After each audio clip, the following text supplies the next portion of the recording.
Welcome to the Market Mystics podcast. I'm Joshua. I'm Kim. Let's dive in. Happy Monday. Welcome back to the Market Mystics.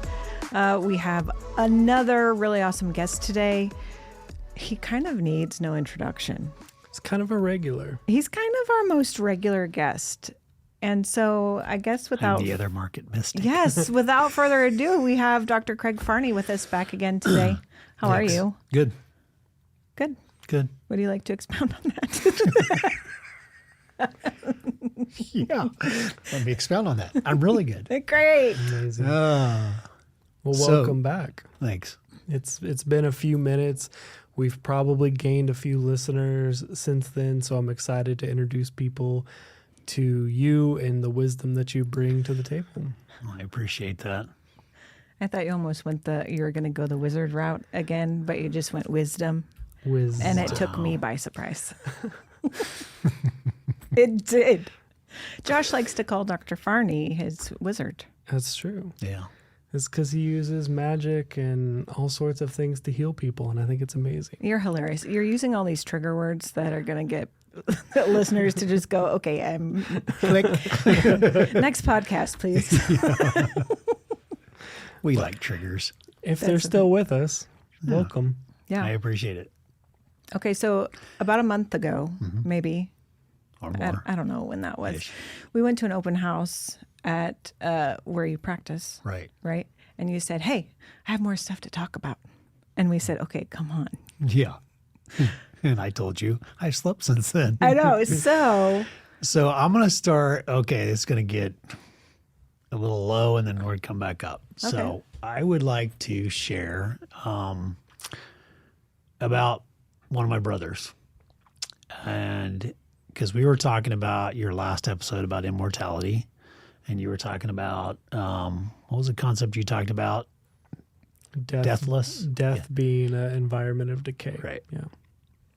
So my brother right below me just recently passed.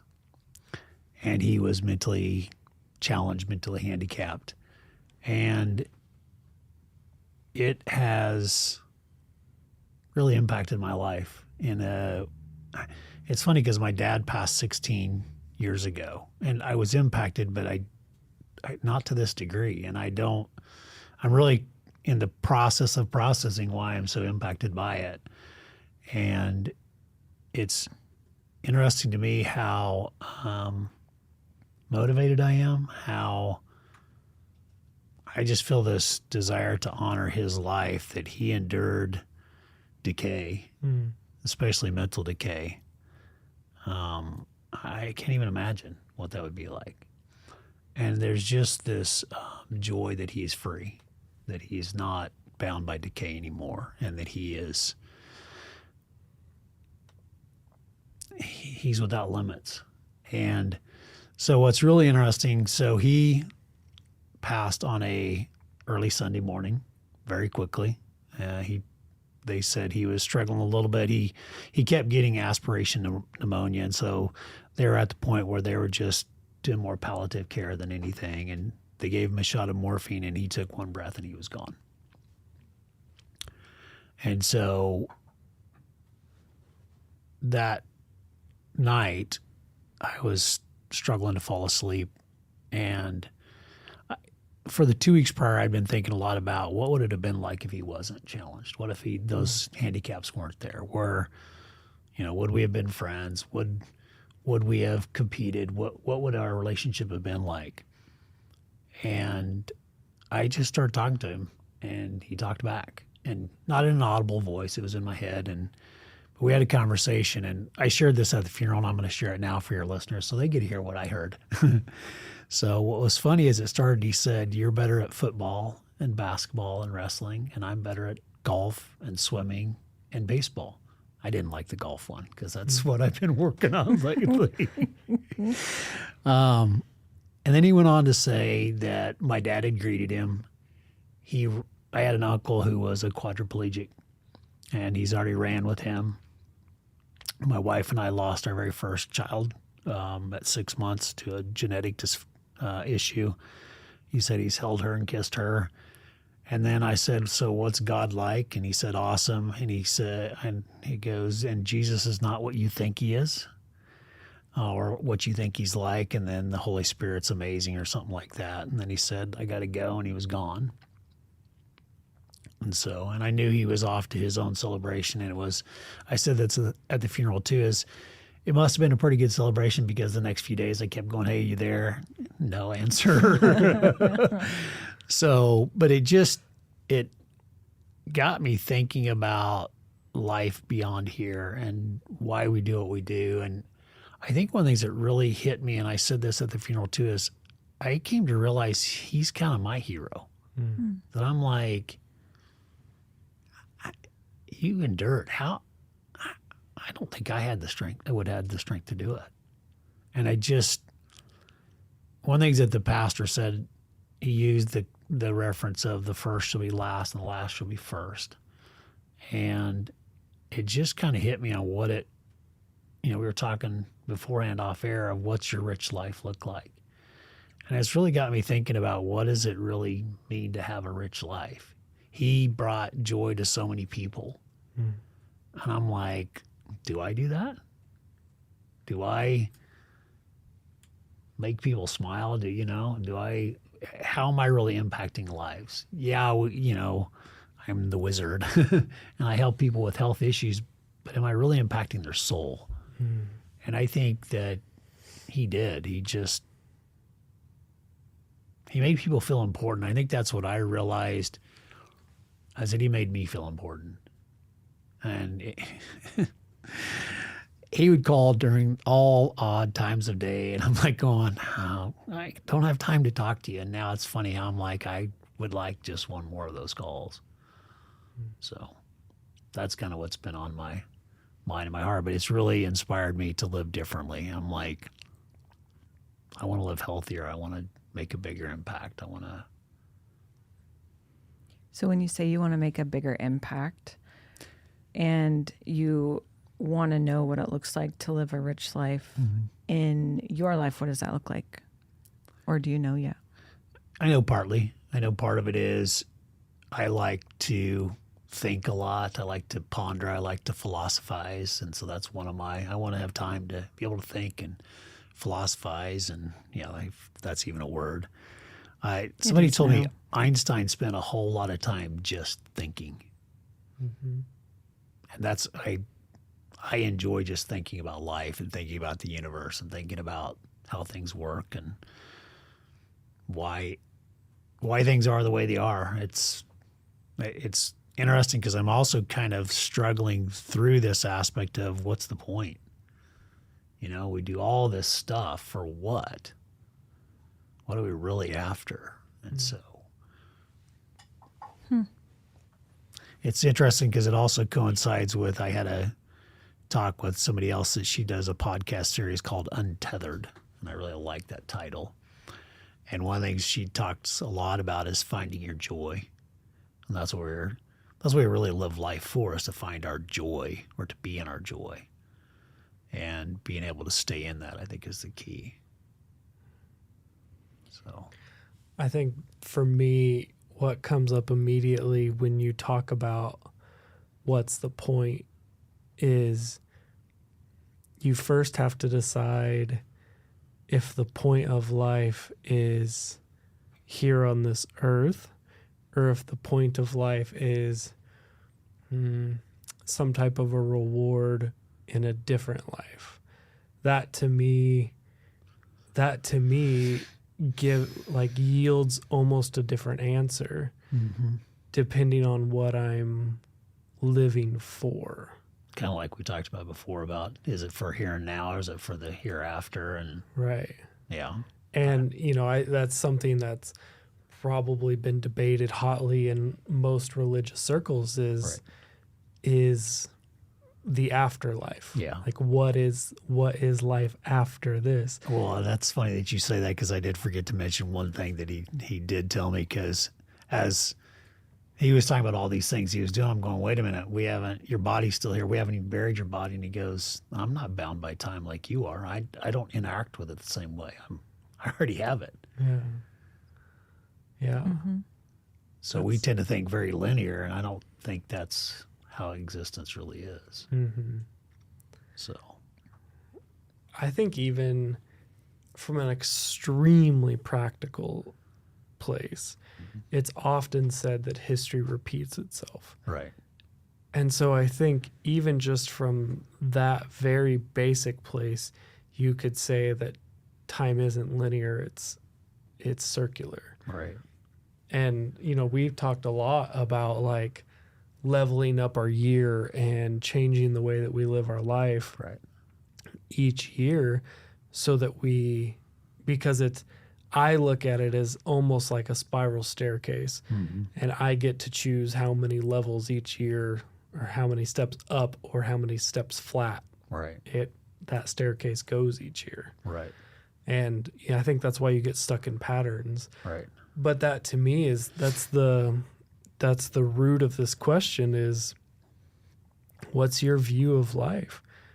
Because if you're constantly living for the next life, or I don't even really like to call it the afterlife or all those things, because I don't think it's an accurate description of it. Yeah. Mm-hmm. But for life after life, if you leave this physical body, like that really does make an impact in what you choose to do with today and how you find your joy. But one thing I think is really intriguing. Have you ever heard the term arrogation? Not irrigation, like Right. watering something, Right. but arrogation. I hope I'm saying that right. If not, internet, please correct me. But it's something that has been stirring around the church that I go to. And it sort of is the concept of like through one man's sin, all men were sinful, and through one man's sacrifice, like all were brought to righteousness. And so it's this idea of the things that you go through and you suffer. If I rightly discern that we're actually not that dissimilar, we're kind of pretty connected in a lot of ways, that then I don't have to suffer what you suffered. Right. And this conversation with your brother, it makes me think about that, because throughout history there have been people who've done really hard things in life and have chosen, maybe not always like mindfully chosen, kind of depends what your belief is, to live that life. And so the example that I heard given recently was like, Jesus at the Last Supper is like, hey guys, I'm going to go die. Who wants to drink this cup of suffering with me? Mm-hmm. And they all said yes. And then you look at their lives and they're boiled alive and hung upside down and all these horrific things. Right. I think it's something like 11 out of 12 of them were martyred. Like Right.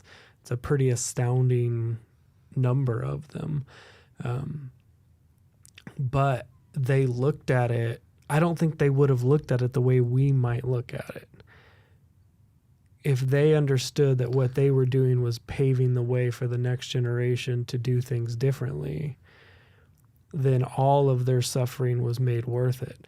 And if your brother was able to look at the life that he lived as a way of paving some sort of a way for your generational line to do something different, like I can see why he would like do that, and why he would connect with you, the healer in the family, to stop that from happening or progressing, or I don't know, maybe you get like this revelation of really amazing ways to help people rewire their brain. I don't know what it is. I don't know what the possibilities are, but it just makes me think his life wasn't just, he was born, he was mentally handicapped, he died. No. Like that doesn't answer any of the questions. Right. I think one of the things I look at too is I look at life way more from the perspective of the whole than the individual. Mm-hmm. That I see that more and more when I'm doing too. And even when you start doing podcasts, it's so that you can have more business and more influence. And now I'm going, what is it your audience needs that I can give? That how do we help each other? Right. That's especially here in America, we are so individualistic, and that's not what life's about. Mm-hmm. It's about community. It's about wholeness. I think it's interesting you're talking about that because this has come up so many times in the past probably year for us, because we really started this podcast because the Lord told us to. Mm-hmm. Josh and I are two introverts who really don't have any interest in the limelight. That's just a fact. Right. And we really felt like the Father was telling us to start a podcast. So we did with what we had. Right. And what we thought was the knowledge that we carried that we could share with everybody else, but then very quickly he started changing it and shifting that, and it really has turned more into just like what you're talking about. It's turned into like, what can we contribute to the whole? Right. And this is why we have guests on like you. Right. And like all of the other guests we've had, it's because what is it that they're carrying that they need to share with the whole? Right. And can we provide a platform in which we can have that flow and really back and forth? Because it's not like we don't receive anything when we have people on, because we do. Right. Every one of these conversations is something that is spurring us on and helping us along our journey in one way or another. Right. You may say one sentence and it hits me differently than it hits Josh. Absolutely. But it still helps us take that next step. And hopefully not the lateral step like you were talking about on the staircase. It's the like step up, right? Well, I think that's one of the things that gets me when people start to talk scripture. They try to go, well, it means this. Well, yeah, it means that to you, not necessarily to me. Right. One of the things I get very passionate about and tell people a lot is you have a very unique story that only you can tell. And if you don't tell it, then the rest of us are missing out. Mm-hmm. And I think our lives are basically, here's what I've experienced, here's what I've learned. Now, how do you take that and go further? So you don't, what's the old saying about wisdom? Or you make a mistake on your own, you gain wisdom. If you do it from somebody else, that's true wisdom. If you learn from somebody else's mistake, that's true wisdom. So, that's the point is when we interact with each other, we can learn from each other. Mm-hmm. That my brother had a way of just greeting anybody and everybody and making them feel welcome. And I don't do that as well, and I want to learn to do that better. So, I like that. Even when you're talking about it in the beginning, the word that is continually coming to mind for me is legacy. Yeah. Right. So what is it that you have built up in your life that is being left when maybe you're not still physically here? Right. Right. And I think for you, this is becoming clear with your brother. Yeah. Like it might not have been clear when he was here. Right. But now in his absence, you feel that. And what is that legacy? He makes people feel important.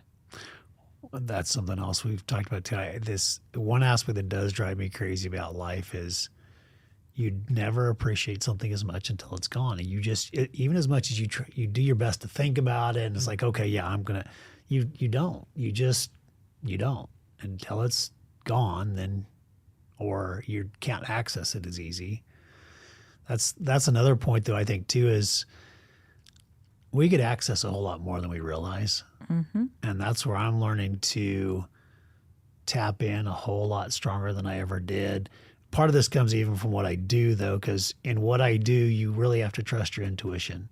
You have to trust what you're hearing, because you'll test something and go, what? That doesn't make sense. And I go, okay, it is what it is. And just you learn to have this comfortableness with, like, I can now I just go, are you here? No. I mean, and we're just here anyway to a degree, but it's just, well, not that connection strongly there or not. When my brother was busy with his celebration, there wasn't any conversation, and that's okay. Sure. And yet the day of the funeral, my brother, my dad, and my daughter were all, I just sensed them. I just knew that, okay, you're a part of this, and So, and neither one is good or bad. It's just a reality thing. I think one of the other things I've learned a lot is we get really caught up in good, bad, right, wrong.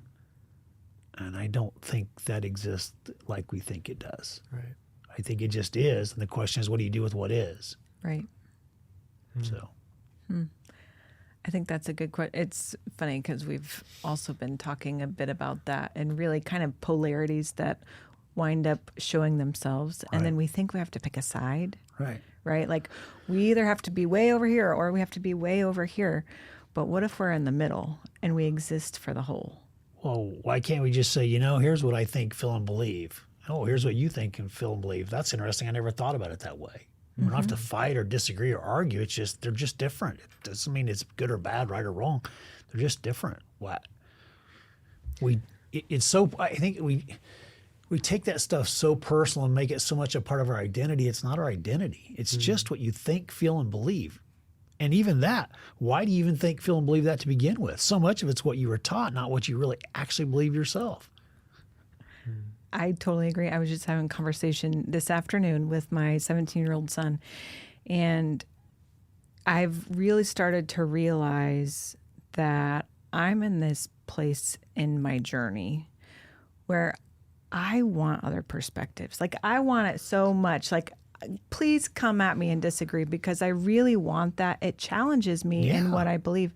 And I've gotten to the point where I don't actually think that my belief system is solid. Like, it's not concrete and it doesn't stay the same. Every day it is changing and it's being stretched in this way and it's being stretched in that way. It's pulling back this way and it's moving forward that way.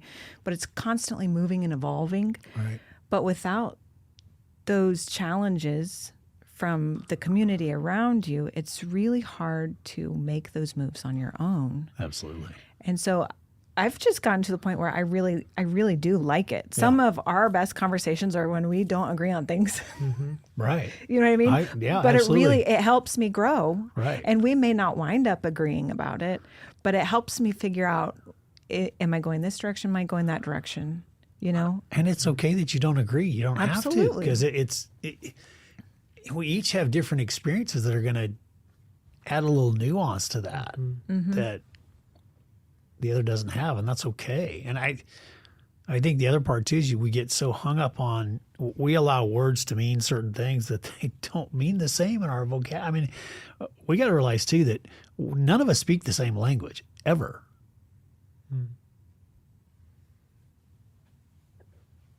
So, the other thing that's rattling in my head is whatever it was I said at the open house. I'm not even sure what I meant at that point.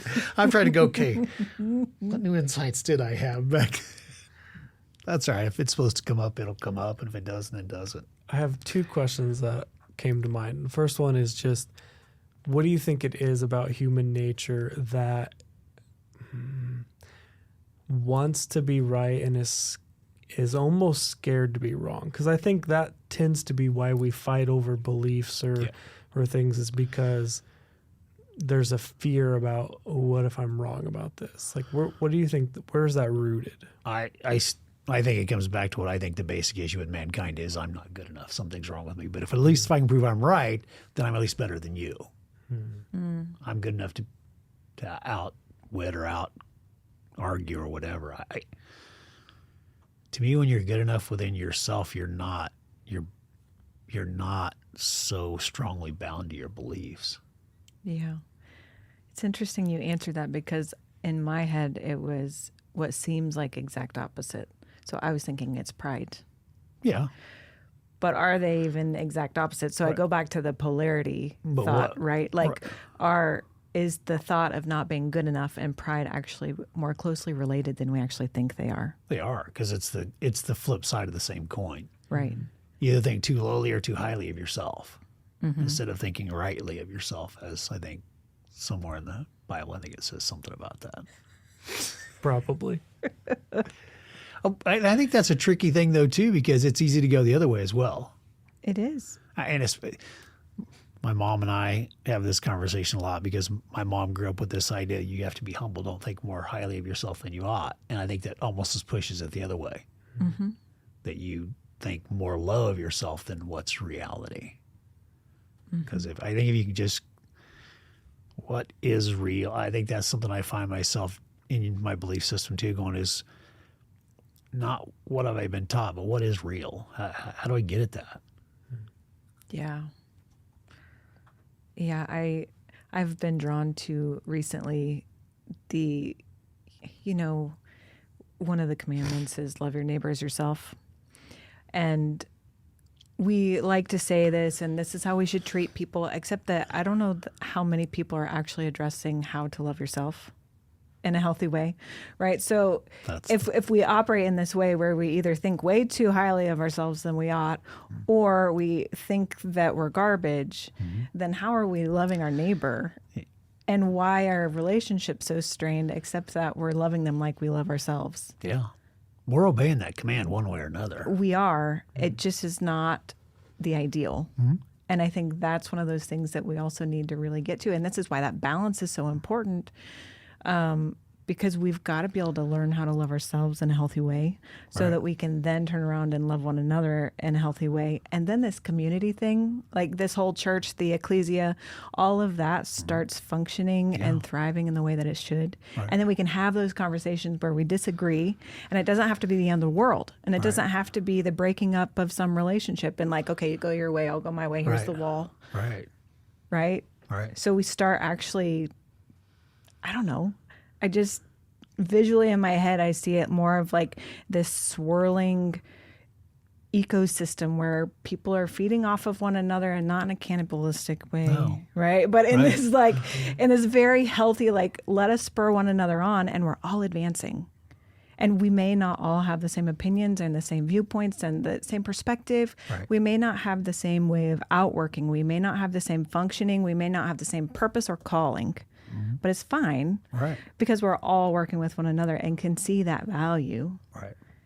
And I'm saying all of this, and as I'm saying it, I'm like, this is why we do the podcast. This is it. Like at the core of it, that's really why we do it.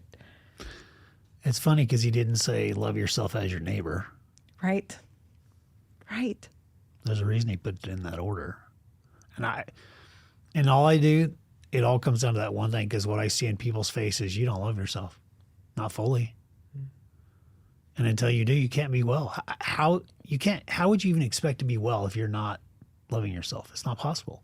Because if you don't love yourself, you're not going to eat healthy, or you're not going to exercise, or you're not going to think right, or you're not going to sleep right. And that's why we have stress, is because we don't love ourselves. You know, I want to take this all the way back to the beginning and existing in that state of decay, because I think all those things that you just described are different states of decay in which we put ourselves. And so then, I mean, I had a really great conversation with Henry. He's a 17-year-old son of mine today, but I was also talking about, look at Moses and how long they lived back then, right? Hundreds, 600, 700, 800 years average. Right? And now we're like 60, 70, 80 years average. It's like exponential decline. But are we not also just feeding on that decay? You know what I mean? How far away have we gotten from that place of not existing in the everlasting decay, essentially? And so then the death rate has gotten, this is the new norm. But I think that's what we're looking at. How do we step back from that? And how do we start not just subjecting ourselves to that state? I heard an interesting statistic. I think it's my kids are the first generation that has a lower life expectancy than my generation. I feel like we talked about this before. Yeah. And see, it's a scary thing. It is, but it's also like,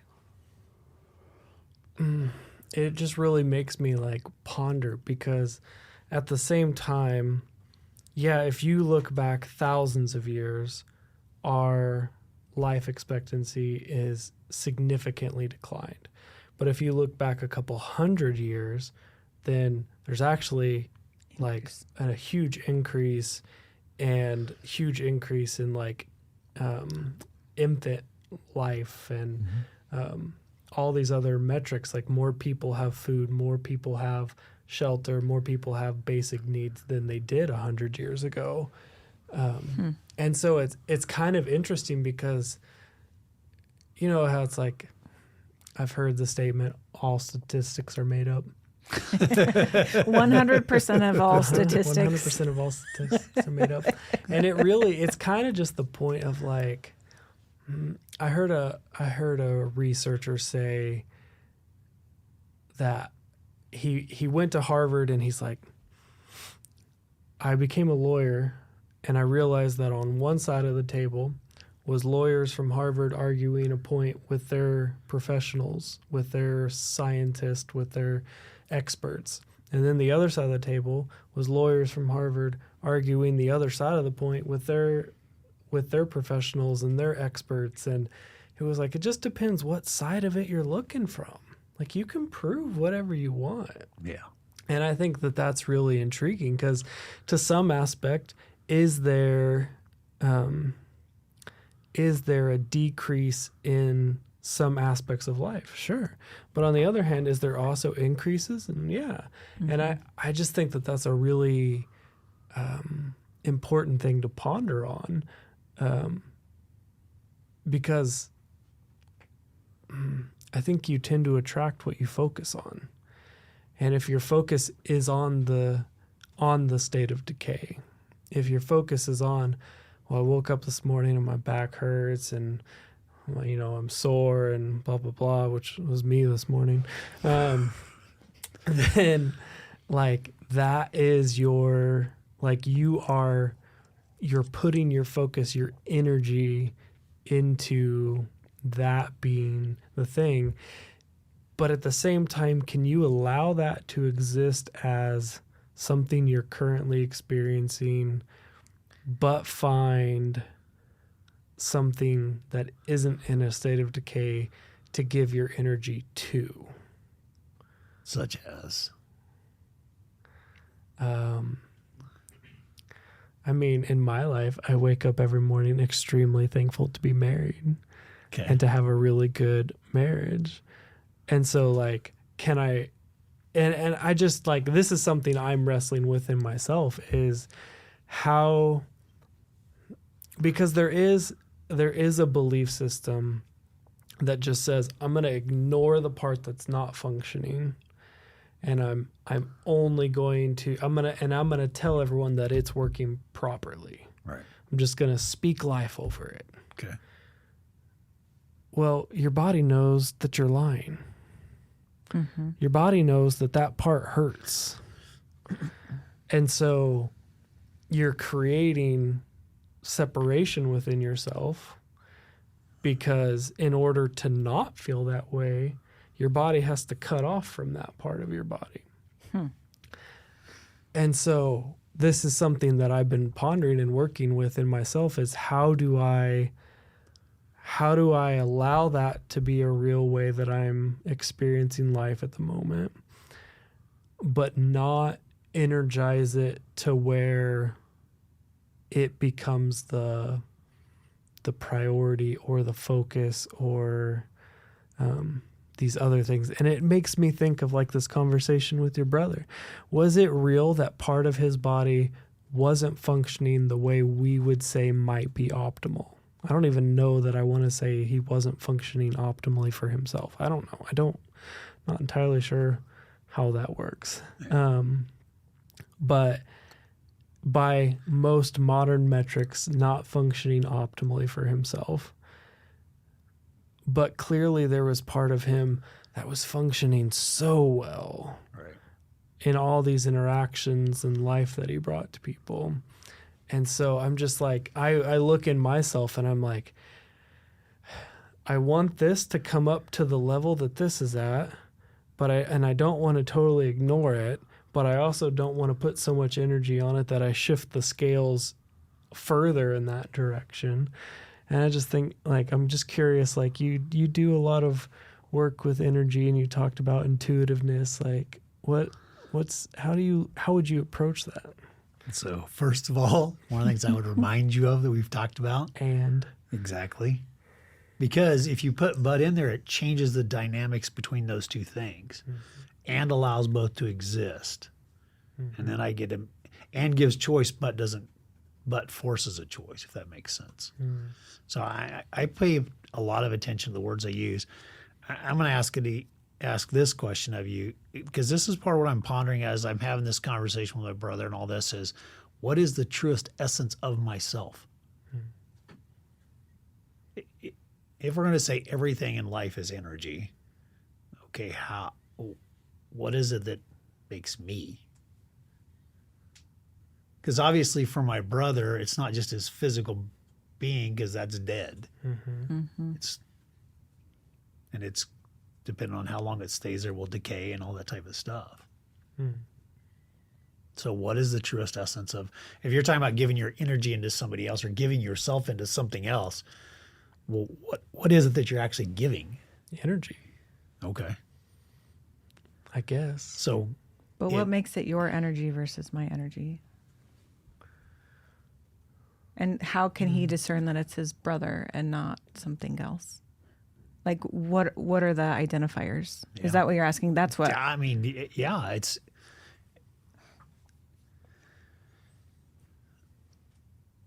one of my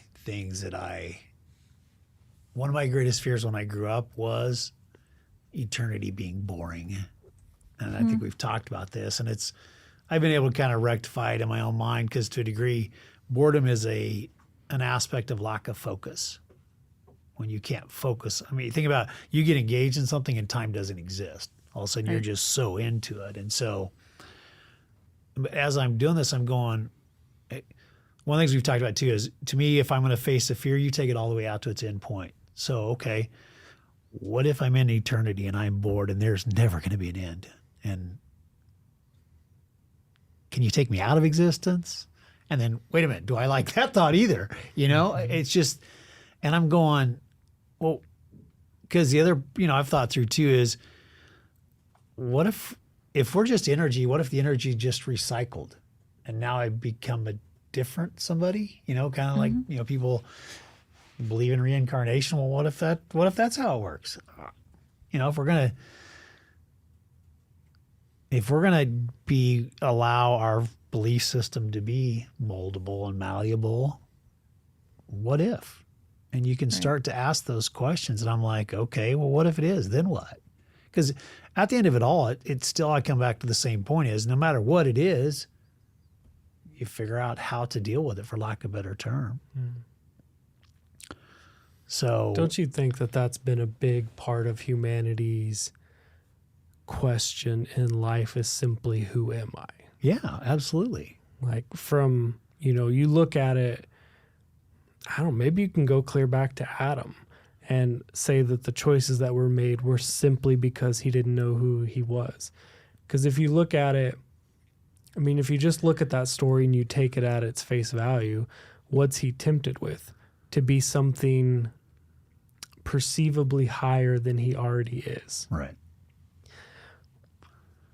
So that, to me, would say that clear back to the very beginning of man, according to the Bible, there's been this search or question of, who am I really? I also think that story shows one of the biggest fallacies of human beings is, what did he do? He compared himself to God. And I think the problem is we're trying to answer the question of, who am I compared to you? It doesn't matter. Comparison doesn't matter. All that does is create this vertical scale of, where do I fit? And what I work to is go horizontal, different, not better, not worse, just different. And that's good. I just want to challenge a little bit. Please. To me, when I see the who am I, it shows a separation. Okay. Whereas he was existing in oneness and in wholeness, walking with the I am. Right. Right? And then he goes, who am I? Right. Number one, it gets twisted a bit. I know I'm doing this in English, whatever. Okay. Right. But it twists it a little bit and it flips it on its head, because then it's him taking a step back and not seeing himself as part of the one, right? And so he's asking from a place of separation. And I think that tends to be where we do this and where we find these polarities now, if we're talking about that as well. I think sometimes when we have to separate ourselves from him, then we do constantly look for identity. But the closer we can get back into that oneness and seeing ourselves as part of that whole, as him, as the I am, right? And instead of asking, who am I, saying I am XYZ, right? Then that's when you start really engaging back into that whole piece. And that's when you really start seeing people find that identity again. Right. And find that, I don't know, I would say even the identity in the whole, you know? I don't know. I find myself more and more resonating just with the statement I am. Nothing but after it. I thought about something else. Did mankind need to lose something to appreciate it? I don't know. I mean, you kind of asked the question earlier too. And it makes me, when you asked it earlier, it made me think, what do we do then? So if there needs to be a shift, and I think that was the language that we were talking about, right? If there needs to be a shift into appreciating what is, how do we do that? What is step one? Or what does that look like? What is the shift in focus? What is the shift in perception? How do we even start? I always drive people back to our thoughts because I think, as a man thinks in his heart, so is he. It always, and we were talking about something else in this. I don't remember what it was. You were talking about this spiral upwards, and I like that concept because it's a little bit different than I think about in relationships. What we tend to do, as opposed to what I think ideally works, is we seek what we can get, and then we're willing to give. And I think when we're healthy, we give, and it just perpetuates itself. And so if you stepped in the middle of that, there is no beginning. There is no ending. It continues. And I think it's funny because I see the same concept almost in the reverse. In treating people, I'm going, you're looking for the root cause, but where really is the root? Because you're stepping in the middle of a spinning cycle and trying to go, okay, where did this start?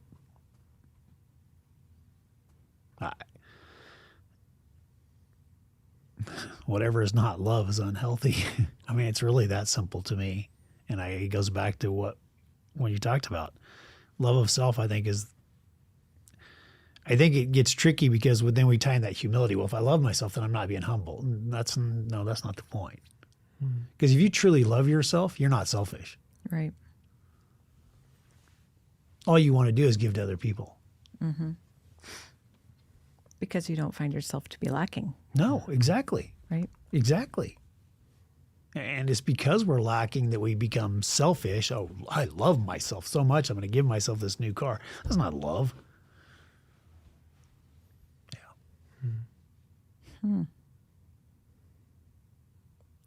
Lots to ponder in this, Craig. I know, it just keeps going. I would say deeper and deeper, but I don't think it's deeper and deeper. I think it's higher and higher. Yeah. One thing Kim and I talk about a lot, in fact, we've talked about making merchandise that says this because we talk about it a lot, is this concept of going up and down the mountain.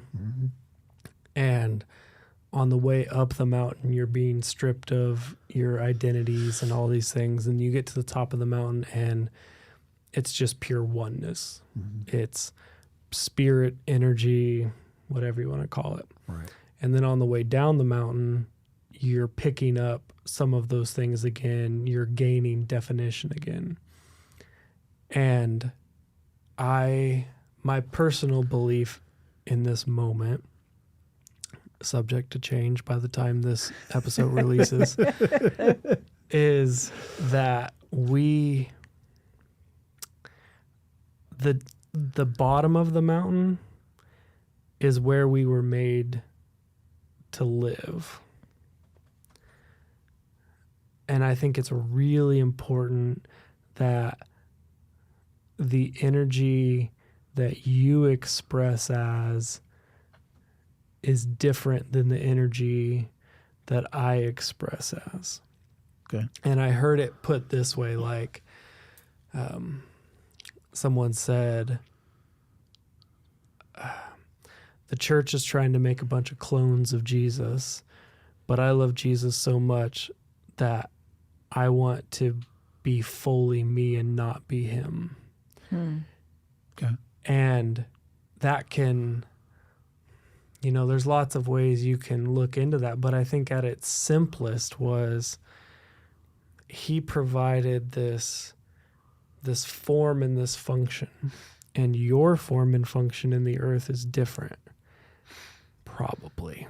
It's unlikely that any of us are called to die for the sins of humanity. Who knows? But so it's likely your form and function is different. Right.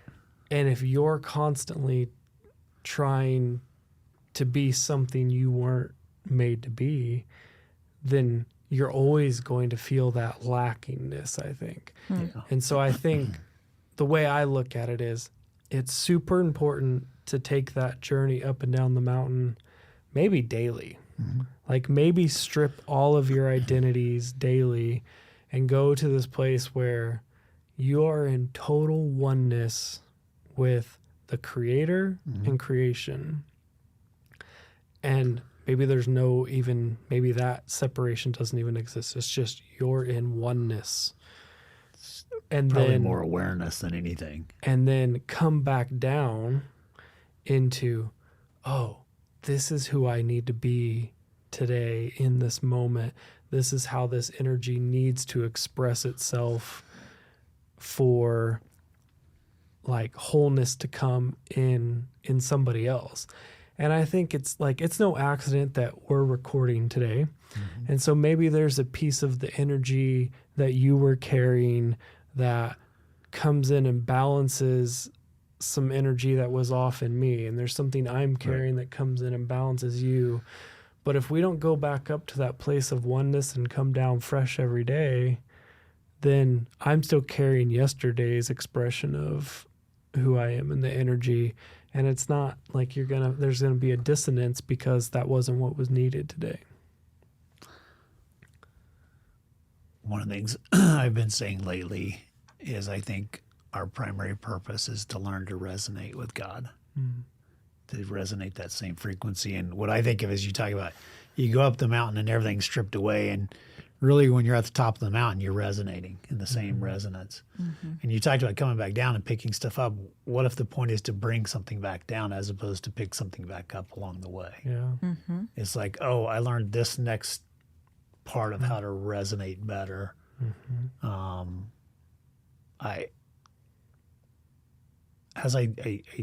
This kind of ties back into that concept of right and wrong, good and bad. And I think the other problem with humanity is we look at life and we look at situations and we judge them. This is good, this is bad. And I think it's neither.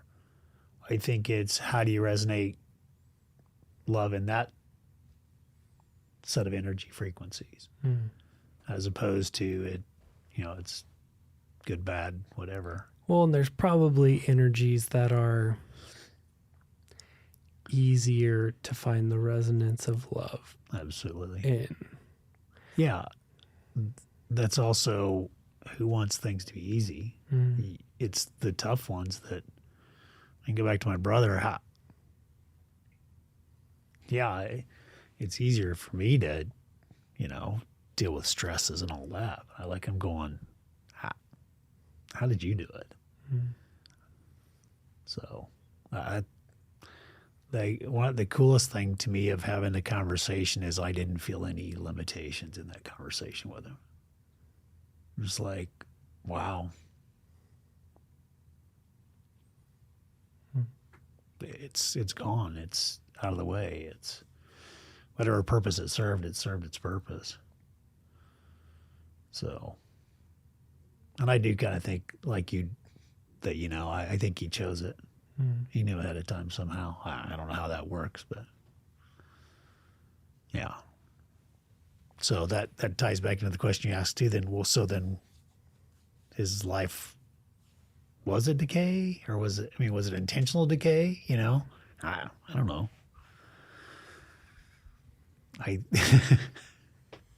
The higher up we go, I think the more we're going to get, well, I don't know. I don't know. I mean, this happens. Well, yeah. It does. It is because I look at it as we're going into a place where I've never asked these questions. Right. There probably are people who have asked them. Right. But we're going into territory where I've not asked a lot of these questions. And that's kind of exciting. Mm-hmm. Well, yeah, I think it's funny too, because think about why we don't ask that question. Well, you're not supposed to. Why am I not supposed to ask this question? If you can't, I think that's what I hit in my faith crisis. I hit this place of going, well, if I can't ask the question, then it isn't really there. It's not real. Because if it can't withstand a question, then it's not strong. Mm-hmm.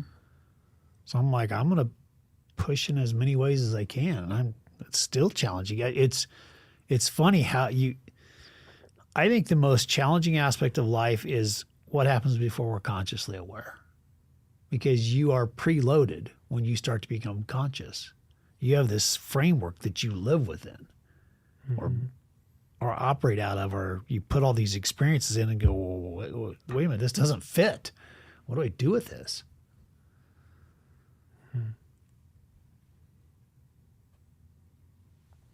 I think it's all good.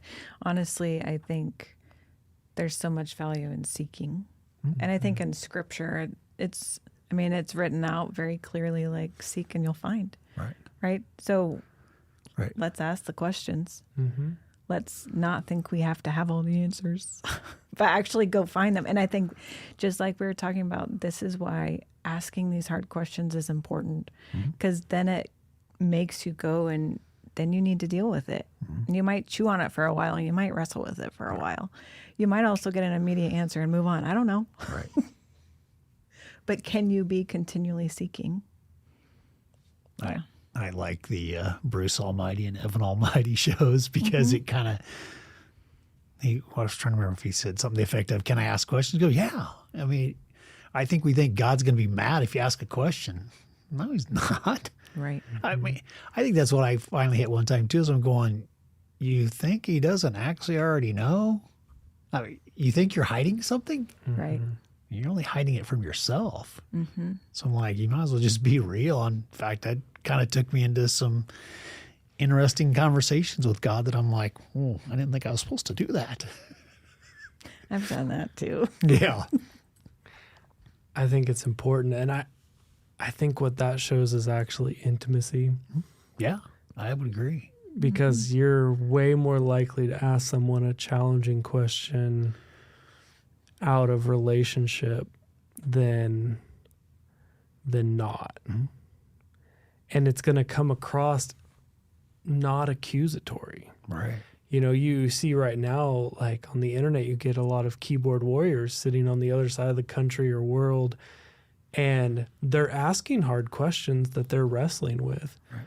But they're doing it in a real accusatory way because it's something they're wrestling with and there's no relationship. If you were sitting in the same room with the majority of those people, they would not frame that question the same way. Right.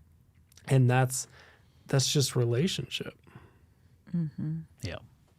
That's part of the problem, is we don't have healthy relationships. And it starts because we don't have a healthy relationship with ourselves.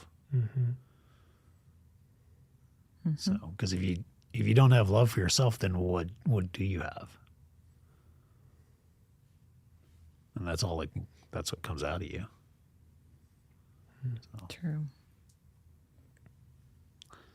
All right, so I have one other little thought, since we were talking about my brother. I don't even know where to even go with this thought, question, whatever, because when he said Jesus is not what you think he is, I'm like, what do you mean? And I don't have a clear picture. What's funny is the first thing that I heard my brother to say is outcast. I was like, what do you mean? And yeah. You said something about, so Jesus died for our sins. He covered our sins. How does that work? I would say that's what most traditional church would teach Yeah. Jesus did.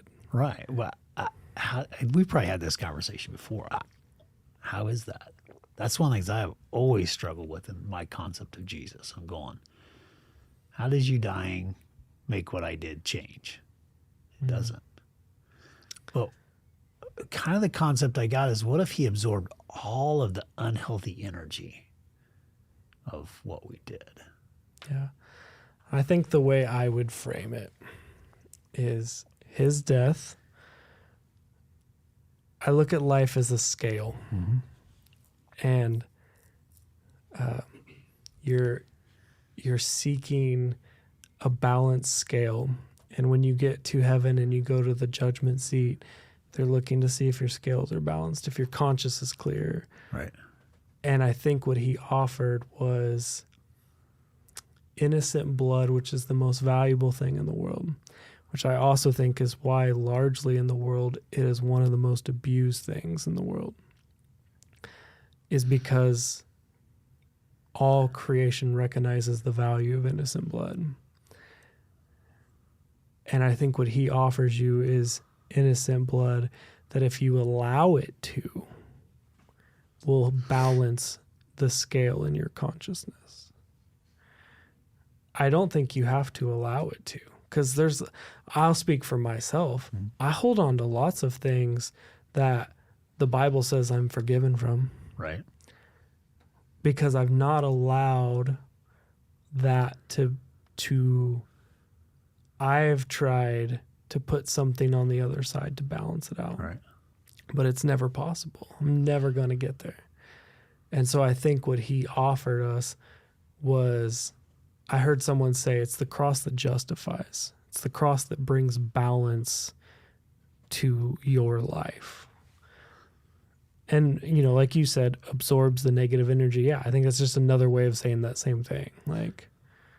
So my current malleable belief, because I struggled with this. And so I have a couple of thoughts. One is, I think the biggest problem is not God forgiving us, it's us forgiving ourselves. Mm-hmm. And I think that's really the issue, because I'm the one that's judging myself. My own personal belief is I don't believe God judges, because I already have. And I don't think God sees what I do the same way I do. The other thought I had is, I think what it ultimately is, so in the beginning, God is God and man is man. And man said, no, I want to be God. And so God goes, okay, you be God. I'm gonna put myself in your charge. I'm gonna take form, and I'm gonna let you actually have the ability to you be God, and you decide what you're gonna do with me. And what did man do? Man destroys God. And what's the end result? You can't destroy God, because God will always be God and man will always be man. And it's almost like God said, here, I'm going to give you the ultimate of what you would want. And let's see what the result is. So,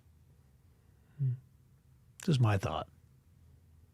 Give you something to ponder and chew on. Something to chew on. That's Something right. to chew on. For sure. Fundamentalists will love me today. They don't listen to our podcast. That's probably true. Because you say mystic. That's Yeah. exactly why. And at its root, a mystic is just someone who asks really good questions. Yeah. And so, yeah. I like to welcome think in everyone. what I do, that's one of the best things I do, is ask good questions. That's really what I seek to do, is go, I want you to think. Because when I used to teach Sunday school class, that was my whole goal, is I want you to think. I don't want to give you answers. That doesn't do anything for you. I want you to think. Why do you think what you think? Why do you feel what you feel? Why do you believe what you believe? That's what really matters. Yeah. It's really good. I think we're left with a lot of things to chew on, As always. as always, Yes. and as it should be. As it should be. Yeah. Right. So I think maybe we'll wrap it up there. But Craig, thank you. You're welcome. We always love having you on. Just let me know when I become a regular. I think it's official. Yeah. I think we already declared it, and That's true. so it is. I'm the third part of this team. I'm just not here all the time. That's right. That's exactly it. That's yes. great. You I saved enjoy it. Josh from having to drive to the studio twice a week. That's really what you're doing. It's a grace thing. Yeah, absolutely. I got you covered. Thank you. Oh, funny. Well, Thanks you for having again. me. Yep. Thanks for joining us. Yeah. Listeners, thanks for joining us. If you have any insight to any of these topics, we always want to hear it. Yeah.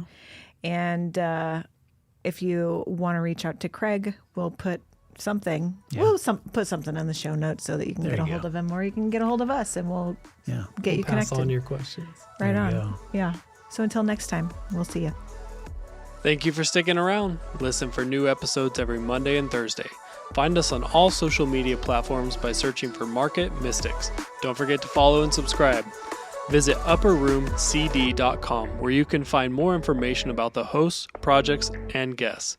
Go deeper by booking a coaching appointment focused on redefining identity and wealth in your life. See you next time.